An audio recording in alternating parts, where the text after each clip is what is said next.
Voilà, je vous présente Château Marcias. Alors, Château Marcias appartient au groupe, c'est le groupe familial, Johnny Sade, c'est un groupe qui est pas mal connu, célèbre dans l'immobilier et le tourisme. Il est représenté par les deux fils, Sandro et Karim. C'est eux qui gèrent en fait la propriété. C'est une famille qui est syrienne à la base. Et à l'époque du père Assad, ils ont été exilés au Liban, chassés de leur propre terre. Ils ont trouvé refuge au Liban et en 2005, ils ont décidé de faire un petit retour à l'origine. Du coup, ils ont investi de nouveau à Bargilus, le domaine en Syrie, que vous voyez le logo en bas. Et c'est un domaine où moi j'ai vinifié en 2006. Quand il y avait la guerre au Liban, en fait, j'attendais des papiers pour venir en France. Et j'ai eu l'occasion de partir en Syrie pour vinifier dans ce seul, unique domaine. Un terroir magique en Syrie. C'est un terroir très très beau, sur un plateau complètement calcaire, de grands cailloux, du sol. On avait ça en épaisseur et après on tombait carrément sur la roche-mère. Vraiment magnifique.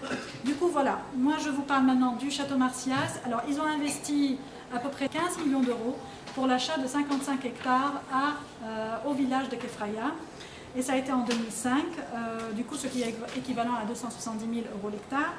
Ce domaine, il est d'un seul tenant, il est aux alentours, en fait, il est carrément autour du village. Il est à 900 mètres d'altitude et sur un sol majoritairement calcaire. La devise, c'est de produire des vins qui reflètent le terroir.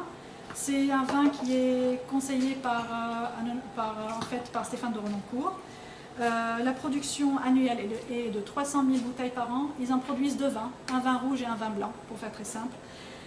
Marcias, en fait, pour l'histoire, c'est un satyre qui est cité dans deux légendes et fait partie de l'entourage de Dionysos, en fait, le dieu grec, le Bacchus grec. Voilà, je vous invite à déguster Marcias blanc. On est en train de déguster un millésime 2011. C'est un assemblage aussi de chardonnay et de sauvignon, chardonnay 55% et sauvignon 45%. La fermentation, elle est de plus simple en cuve, à basse température. L'élevage aussi réducteur en cuve pendant 12 mois avant mise en bouteille. Pas de fermentation malolactique là-dessus. Et ce vin, en fait, ces vins sont présents à la cave terre millésimée sur Saint-Émilion ou les vins du monde sur un site, en fait c'est un site vins du monde. Voilà. Le prix est à peu près entre 15 et 20 euros la bouteille.